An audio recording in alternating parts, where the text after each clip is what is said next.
À la une de l'actualité, c'est le président égyptien Abdel Fattah al-Sisi qui s'est réuni aujourd'hui avec le ministre de Waqf, Dr Mohamed Mokhtar Gouma, pour suivre les efforts de consolidation du travail de sensibilisation et de formation des imams.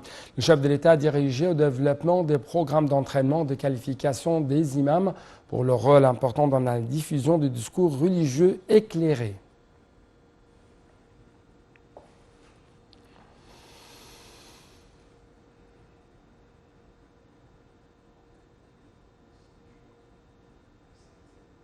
Le Premier ministre, Dr Moustapha Madbouli, a présidé aujourd'hui la réunion du Conseil des ministres dans la nouvelle capitale administrative.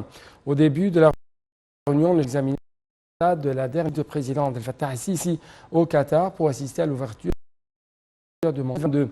Il a d'autres évoqué les résultats et les recommandations de la COP qui s'est tenue à Sharm el-Sheikh.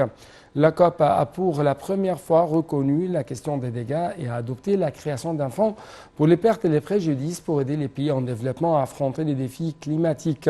Selon M. Madbouli, les résultats 27 ont prouvé la réussite de l'Égypte non seulement dans l'organisation spectaculaire de la conférence, mais aussi dans la direction de l'action collective internationale dans le domaine du climat. Le commandant général des forces armées, ministre de la Défense et de la production militaire, le général d'armée Mohamed Zaki, a signé avec son homologue grec un mémorandum d'entente dans le domaine de la recherche et dans le domaine du secours aérien et maritime entre les deux côtés.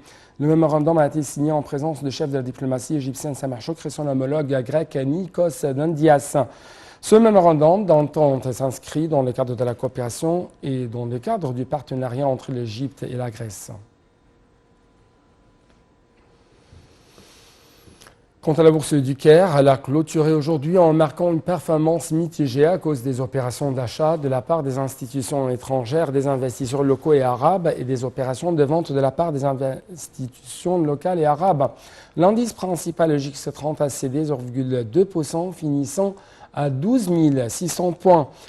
En contrepartie, les indices secondaires JX70 et JX100 ont avancé respectivement de 0,2% et 0,4%.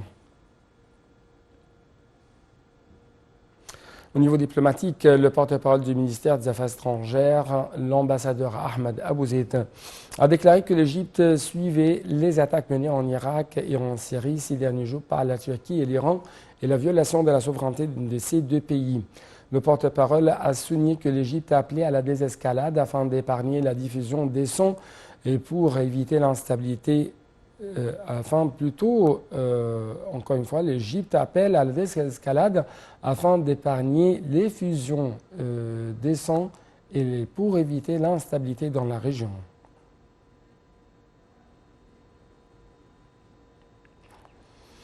En Syrie, un combat